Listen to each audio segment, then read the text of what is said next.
Okay. Hi, my name is Roy Bigzame. I'm a volunteer with Calais Food Collective and L'Auberge des Migrants Human Rights Observers. I'm here in Calais in northern France with Abdul. Could you tell people a bit about yourself? My name is Abdul Sabur. I'm from Afghanistan, and I leave Afghanistan almost 4 years and a half ago, and I'm in France since 2 years. Okay, and would you mind telling us a bit about the reasons for leaving Afghanistan and Yeah, why I you leave came to France? Afghanistan for security reason. In Afghanistan, I got shot twice, and my family killed, and then I didn't have the choice to stay, Hmm. and I decided to leave Afghanistan and go to Europe. And you came to France in particular. You now settled in France. When I was in my way, people say Germany welcome refugees, and I want to Hmm. go to Germany. But then when my friend he was staying in Germany, he didn't get asylum. And after people say come to France, come to Spain, come to Italy, I went to many different places, but where I go was not easy. And Mm. then finally, someone hosts me in his house in Paris, and he helping me with the documents. And then I decided to stay in France because I didn't have family in Europe. I Hmm. say, okay, he's gonna help me, and it's okay to stay in France. Okay.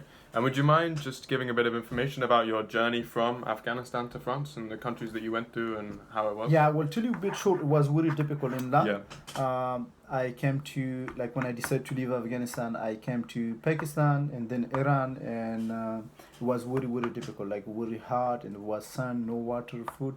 And Iran, I was in prison 1 month, and police was very bad with us, and then they deported me to Afghanistan. And after again, I came to Nimroz. It's close to Iran, but this time we not went to Pakistan, and we came to Iran, and then from Iran I came to Turkey, and I was maybe 4 months in Turkey. And from Turkey we tried to go to Bulgaria. Each time we go, we pushed back by police. They beat us. They take our phones and money and say very bad things. When they beat, they will sometimes they will make the selfie, the videos, and yeah. But then sorry. But then I came to Bulgaria, and from Bulgaria, I was in Bulgaria maybe 3 months and a half or almost 4 months, because we never count. We think like, okay, we will go in next week. Next week, my arm was broke, my nose was broke in Bulgaria. Then I went to Serbia, and I was 1 year in Serbia and tried to go to Hungary and Croatia and try and push back from police. And one time I arrived to Zagreb, to capital of Croatia. They deported me back to Serbia, and then one day I crossed the border. I came to again to Croatia, then Slovenia, Italy. I came to France, and I went to Spain, and I come back from Spain, and I went to Belgium, and I went to Luxembourg. And finally, one my friend he said to me like, Abdul, what you doing? And I said, I don't know. I want to get the documents, and it's very important to me, because I remember one day I was with the journalists in Mm. sheet camp. We went with the journalists, and I was speaker to translate to them, and it was night and very, very cold, and they let them to stay in hostel, and not to me. They say, okay, you don't have the document, you can't stay in hostel. And they stay in hostel, and I stay in outside. It was very difficult. And I said like, oh, the documents is very important. It's Mm. not, it's important to them, to the maybe police and things, but to Mm. me it's paper, Mm. and it's something, I'm sorry to say, it's just stupid. Yeah. Yeah. Thank you for that. And so now you've been in France for like a bit of time, and you're working towards getting like finalizing your documents here. Yeah, I'm in Paris, bit more than 2 years, Hmm. and I have the refugee status. I had 4 years, and now I get the refugee status, but I still didn't receive. They will send me in month or something. I don't know when they will send. The process is a bit too slow, Hmm. but the court they decide they accept me as a refugee. Okay. And so, having spent a little bit of time in France now, would you mind just expressing your opinions on what it's like to live in France and how France operates? Yeah, to live in France, it's like if you when you leave your country, it's never easy. Yeah. But I can only say when I leave my country, the only one thing it's I find it better here. It's Hmm. peace. Mm. Like there will no war. If I go somewhere, I don't scare I will be killed, Mm. or I don't have to hide always. and more like I don't know, things are still very difficult. Like if you refugees will be never the same, and yeah. Would you mind just talking a bit more about what it's like to be a refugee and how you're treated? I think it's very difficult to be refugee in general. Like people, they will like most of the time maybe they understand or they don't understand meaning of refugees. But one thing is they will completely see you different than others. Like this is very difficult. Like you, when the people they see you like they're not. When you're talking about refugees, I don't know what's in their mind. It's something completely different. Like you completely different human being than them.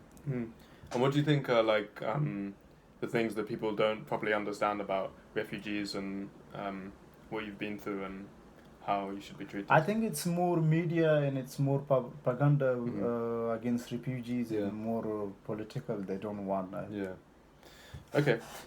So we're in Calais now. And we're both volunteers working here. Would you mind just giving a bit of information on what work you're doing here and kind of like why you decided to come to Calais to work? Because when I was in Serbia and there were other volunteering and they're coming and helping us, and I asked them, look, why you here? And they say, okay, I chop the wood and I cook. And they're coming like maybe from US, from France, from Italy, from Spain, from UK. And I said like, okay, you coming all the way down from UK, France, or Italy, or there was from all around the world to cooking for us, but that's I can cook. And why I not do this? And I was doing this like when I was also traveling in my way, but when I push back and I'm cooking to other refugees and chopping woods and things and working, I said, okay, I have to do, and I feel responsible. Like if I can do, why I should not do this? And what are your feelings about the situation in Calais with the volunteers and the warehouse? Yeah, the volunteers, they give me a lot of hopes, and when I see them, they're trying to help, and it's making me very happy. It's very important what they're doing in always, and it's also give the hopes, and we can make the better world. There's good people exist. Without volunteers, I think it will be very difficult because when I work in Afghanistan with the NATO and ISAF, I work and I got shots and things. And then when I came to Bulgaria and I got beat by police and they broke my hand, and I decided to like these people they just hit us and I have to go, but it was just the police, and then with the volunteering they changed my mind to stay and go again to Europe. Like so, wow, it's very good people also. Like it's not just the police. And talking about like a future world and maybe a bit of hope. If you look in the next few years that are coming now, is there anything you'd like to see in Calais? But I always hope, I say, if I go to Paris and I say, oh, I hope next time I come, there's no refugee in Calais. Or I hope if there's no refugee in Calais, I will not come to Calais.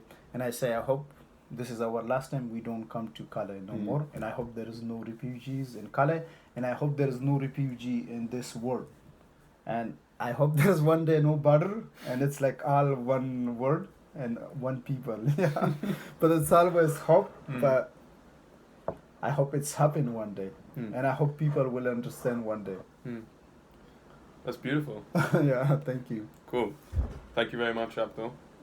Merci, it was 8 minutes. It's so crazy. That's perfect. I don't know, it was